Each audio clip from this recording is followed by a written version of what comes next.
السلام علیکم ورحمۃ اللہ وبرکاتہ۔ آئیے پہلے ہم آج کا سبق پڑھتے ہیں۔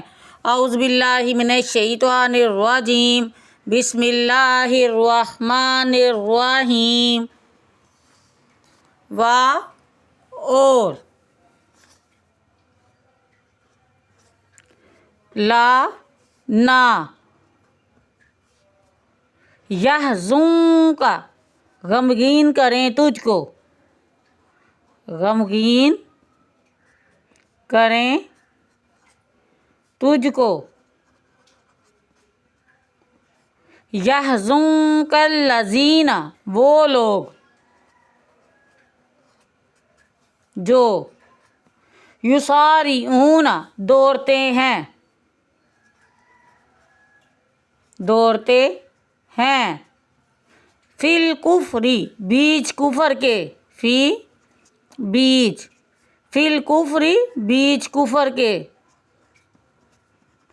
انہم بے شک وہ لن یضر اللہ ہرگز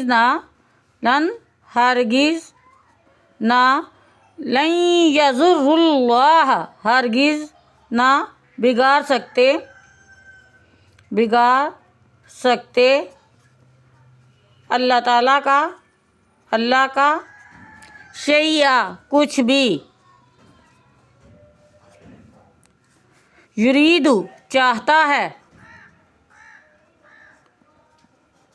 یرید اللہ تعالی چاہتا ہے، اللہ تعالی اللہ یہ کہ نہ یجعل کرے لہم واسطے ان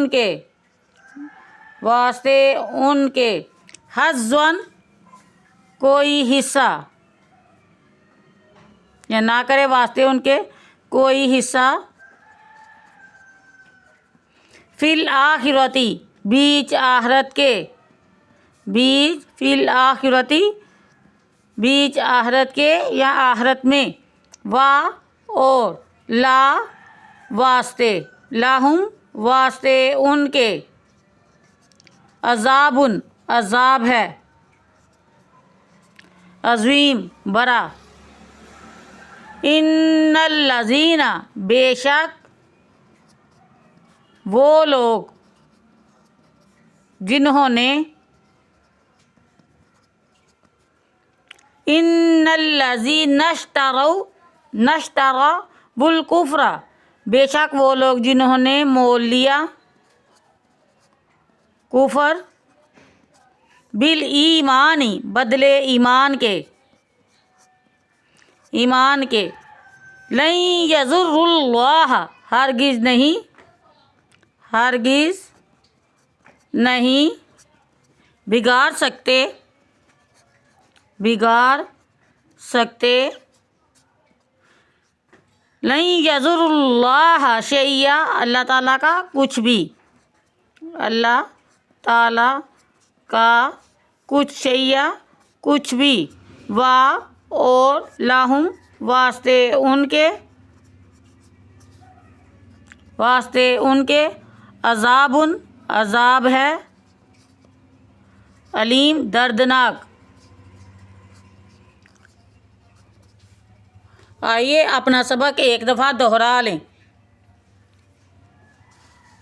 وَلَا يَحْزُنكَ الَّذِينَ يُسَارِعُونَ فِي الْكُفْرِ إِنَّهُمْ لَن يَضُرُّوا اللَّهَ شَيْئًا يُرِيدُ اللَّهُ أَلَّا يَجْعَلَ لَهُمْ حَظًّا فِي الْآخِرَةِ وَلَهُمْ عَذَابٌ عَظِيمٌ إِنَّ الَّذِينَ اشْتَرَوُا الْكُفْرَ بِالْإِيمَانِ لَن يَضُرُّوا اللَّهَ شَيْئًا وَلَهُمْ عَذَابٌ عَلِيمٌ۔ اور نہ غمگین کریں تجھ کو وہ لوگ جو دوڑتے ہیں بیچ کفر کے، بے شک وہ ہرگز نہیں بگاڑ سکتے اللہ کا کچھ بھی، چاہتا ہے اللہ تعالیٰ یہ کہ نہ کرے واسطے ان کے حصہ بیچ آخرت کے، اور واسطے ان کے عذاب ہے بڑا۔ بے شک وہ لوگ جنہوں نے مول لیا کفر کو بدلے ایمان کے، ہرگز نہیں بگاڑ سکتے اللہ تعالیٰ کا کچھ بھی، اور واسطے ان کے عذاب ہے دردناک۔ آئیے ہم آج کا سبق سمجھ لیتے ہیں۔ کافروں کو اپنی لمبی عمریں، خوشحالی اور دولت وغیرہ کی فراوانی دیکھ کر خیال گزرے کہ اگر ہم سے اللہ ناراض ہے تو ایسی بھلی حالت میں کیوں رکھے جاتے۔ واضح رہے یہ دنیا کی مہلت ان کے حق میں کچھ بلی بات نہیں۔ مہلت دینے کا نتیجہ تو یہی ہوگا کہ جن کو گناہ سمیٹ کر کفر پر مرنا ہے وہ اپنے اختیار سے، آزادی سے خوب جی بھر کر ارمان نکال لیں اور گناہ کرتے رہیں اور یہ سمجھیں کہ ہم بڑی عزت سے ہیں، حالانکہ ذلیل خوار کرنے والا عذاب ان کے لیے تیار ہے۔ اب سوچ لیں کہ مہلت دینا کافروں کے حق میں بھلا ہے یا برا۔ جس طرح مہلت دینا اور خوشحالی دینا کافروں کے حق میں مقبولیت کی دلیل نہیں، اسی طرح اگر مخلص مسلمانوں کو ناخوشگوار حادثے پیش آتے ہیں جیسے جنگ احد میں آئے، بات یہ ہے کہ اللہ تعالیٰ ایسے حالات اور واقعات پیدا کرتا ہے کہ کھرے کھوٹے اور پاک کو اور ناپاک کو کھلے طور پر جدا کر دے۔ جن لوگوں نے ایمان بدلے کفر کو اپنایا ان کے لیے دردناک عذاب تیار ہے۔ امید ہے آپ کو اس آیت کی سمجھ آ گئی ہوگی۔ اگر آپ واقعی ایک ایک لفظ کا ترجمہ سمجھ کر پڑھتے ہیں تو کافی حد تک آپ کو عربی کا ترجمہ کرنا آ گیا ہوگا، کیونکہ جس طرح اگر اردو، انگلش یا دنیا کی کوئی بھی زبان اگر پڑھنی آ جائے تو اس کے لیے کوئی بھی لفظ پڑھنا مشکل نہیں، اسی طرح عربی بھی مشکل نہیں، کیونکہ اللہ قرآن میں بار بار فرماتا ہے وَلَقَدْ يَسَّرْنَا الْقُرْآنَ لِلذِّكْرِ فَهَلْ مِن مُّدَّكِّرٍ، اور البتہ تحقیق آسان کر دیا ہم نے اس قرآن کو یاد کرنے والوں کے لیے۔ کوئی ہے سوچے سمجھے، کوئی ہے یاد کرے، کوئی ہے غور و فکر کرے، تو یہ مشکل نہیں۔ تھوڑی سی محنت ضرور ہوگی لیکن ثواب بھی اسی حساب سے اللہ بڑھاتا چلا جائے گا۔ امید ہے آپ کو اس آیت کی سمجھ آ گئی ہوگی۔ یا اللہ میرا پڑھنا پڑھانا قبول فرما، اور پڑھاتے ہوئے اگر مجھ سے کوئی غلطی ہو جائے تو درگزر فرما، اور جو اس دنیا فانی سے گزر چکے ان کے لیے بہترین صدقہ جاریہ بنا۔ السلام علیکم ورحمۃ اللہ وبرکاتہ۔